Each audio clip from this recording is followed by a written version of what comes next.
خدمت میں بس اتنا ہی عرض کرنا ہے کہ یہ ربیع الاول کا جو مہینہ آتا ہے یہ صرف اور صرف مسلمانوں کو متنبہ کرنے کے لیے، مسلمانوں کو آگاہ کرنے کے لیے کہ اے مسلمانوں، ابھی تک جو اپنی زندگی لہو و لعب میں گزار لیا ہے توبہ کر لیجئے اور اللہ کے نبی صلی اللہ علیہ وسلم کے منشا کے مطابق اور اللہ کے منشا کے مطابق زندگی گزارنے کی کوشش کیجئے۔ تو میرے عزیز، ربیع الاول کا مہینہ یہی پیغام دیتا ہے،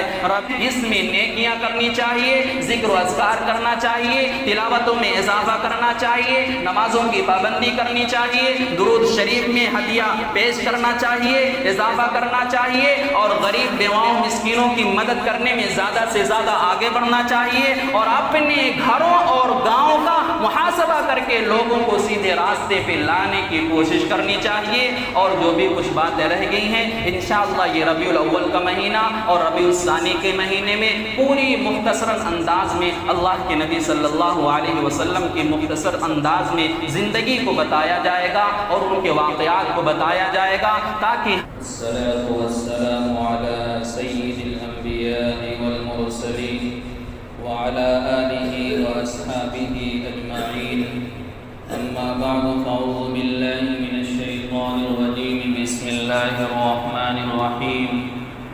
يا أيها الذين آمنوا إن تتقوا الله يجعل لكم فرقانا ويكفر عنكم سيئاتكم ويغفر لكم ذنوبكم، صدق الله العلي العظيم وصدق رسوله النبي الكريم، ونحن على ذلك لمن الشاهدين والشاكرين والحمد لله رب العالمين۔ عزیزان محترم اور بزرگوں اور دوستوں، ربیع الاول کا مہینہ شروع ہو چکا ہے۔ بات شروع کرنے سے پہلے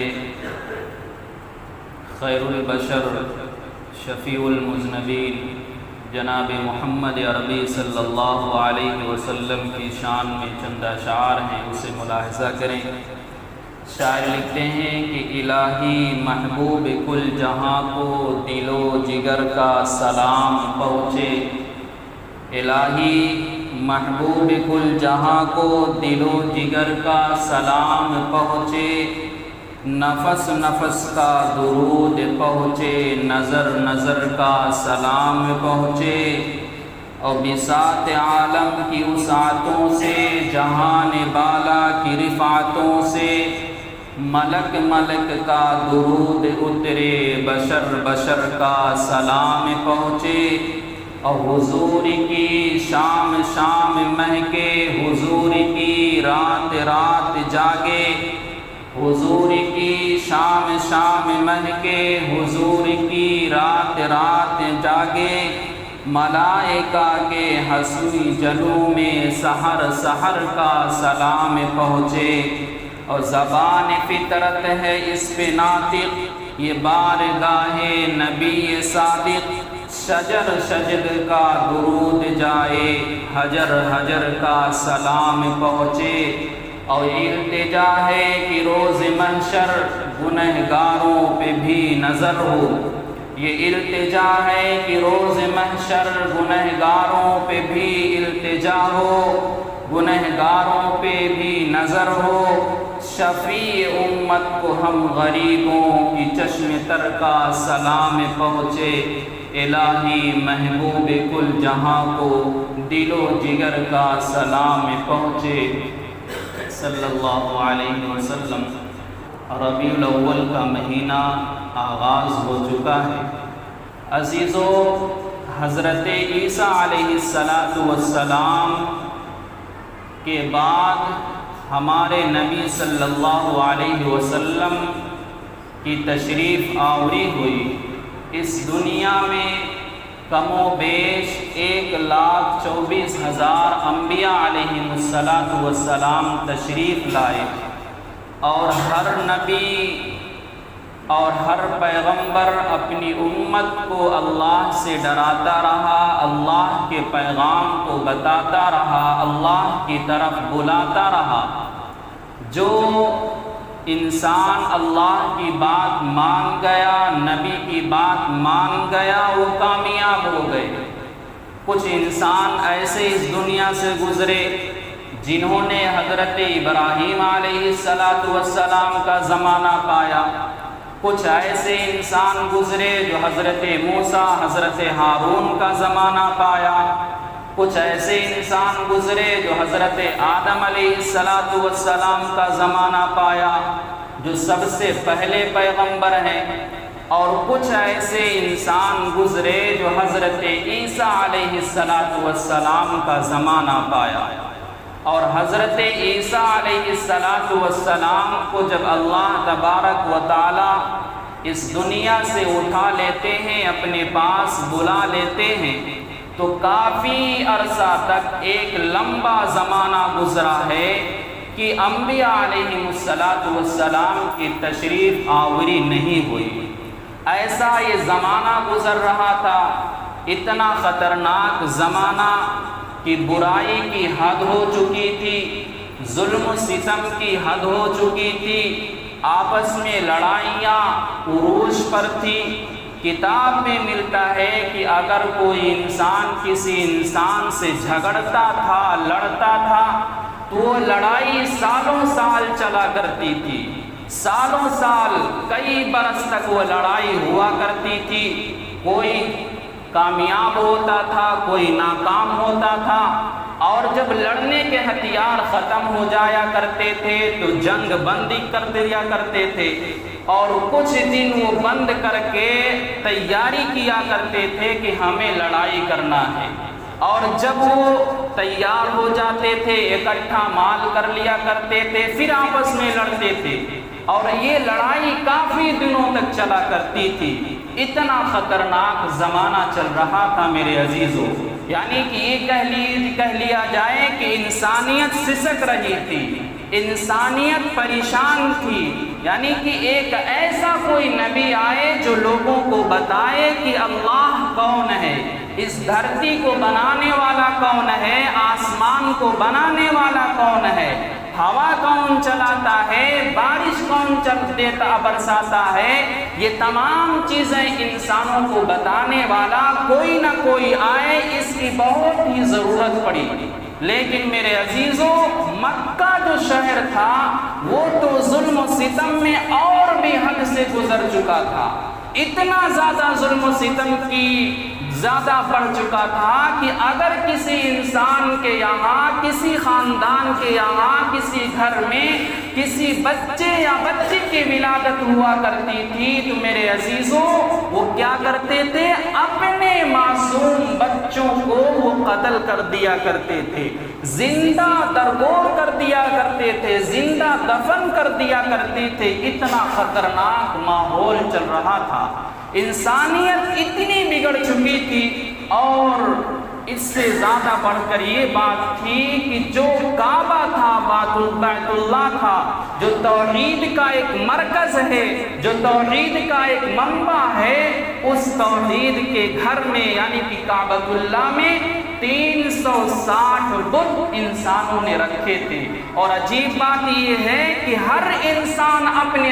طبیعت کے موافق، اپنی رائے کے موافق، اپنے خیال کے مطابق بتوں کو پوجتا تھا، بتوں کی عبادت کیا کرتا تھا۔ کوئی انسان یہ کہتا ہے کہ فلاں بت میری طبیعت درست کرنے والے ہیں، کوئی انسان یہ کہتا کہ یہ مجھے روزی دینے والے ہیں، کوئی انسان کہتا کہ یہ بت بارش برسانے والے ہیں، کوئی انسان یہ کہتا کہ یہ بت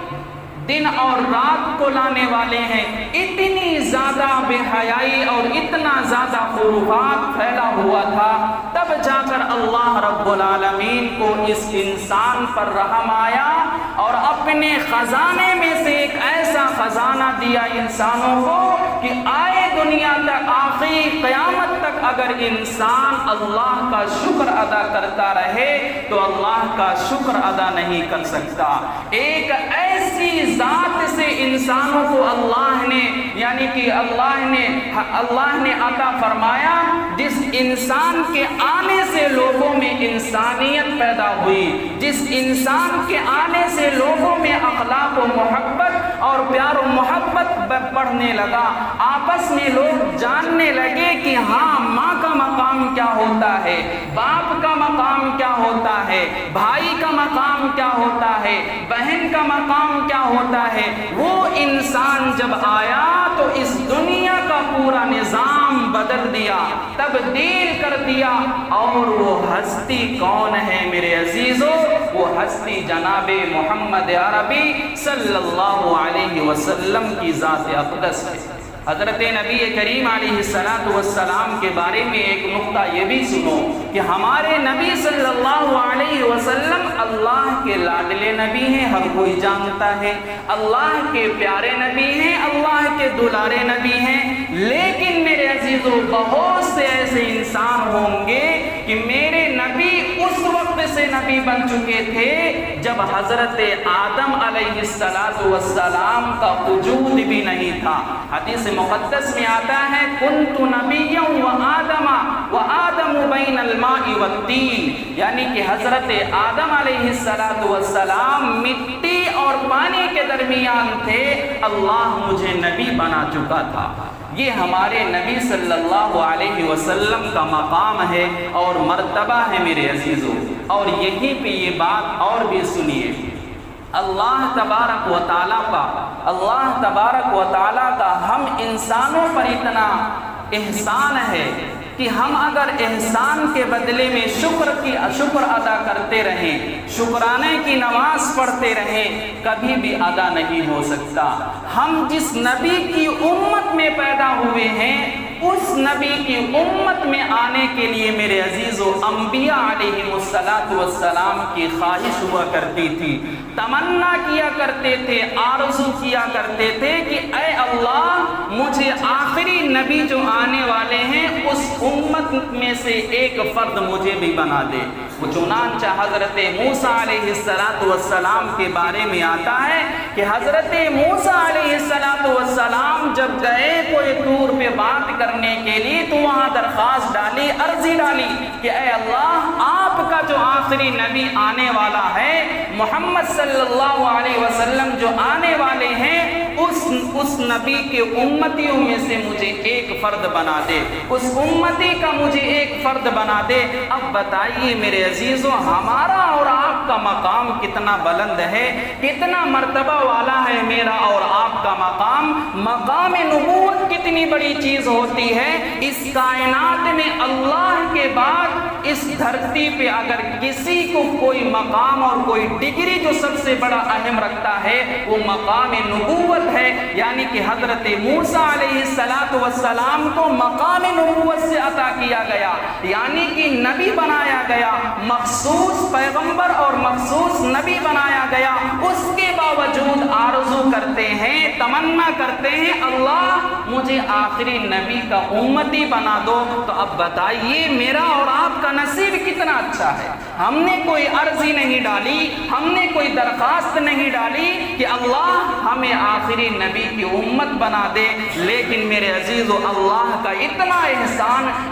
احسان عظیم کہ ہم عرضی ڈالے نہیں, ہم نے کوئی درخواست بھی نہیں ڈالا, اس کے باوجود ہمیں اللہ کے نبی صلی اللہ علیہ وسلم کی امت میں پیدا ہونے کا موقع نصیب مل گیا. تو اب اس مسلمانوں کو چاہیے میرے عزیزو کہ ہم اپنے نبی صلی اللہ علیہ وسلم کی ہسٹری کو پڑھیں, اپنے نبی صلی اللہ علیہ وسلم کی تاریخ کو پڑھیں, اپنے نبی صلی اللہ علیہ وسلم کی تاریخ کو پڑھ کر کے اپنی زندگی میں اتارنے کی کوشش کریں اور اتار کر اپنی زندگی صحیح گزارنے کی کوشش کریں. اور حضرت عیسیٰ علیہ السلام کے بارے میں آتا ہے کہ وہ بھی آرزو کیا کرتے تھے, وہ بھی تمنا کیا کرتے تھے, التجائیں کیا کرتے تھے اللہ مجھے آخری نبی کی امت میں پیدا فرما دو. لیکن میرے عزیز و حضرت عیسیٰ کی قسمت بھاگ گئی, حضرت عیسیٰ علیہ السلام کی قسمت جاگ گئی. اللہ نے قبول کر لی آرزو, اللہ نے تمنا قبول کر لی. وہ کیسے؟ حضرت عیسیٰ علیہ السلام اس دھرتی پر کوئی بھی انسان ایسا نہیں گزرا ہے کہ اس دھرتی سے کوئی بھی انسان آسمان پر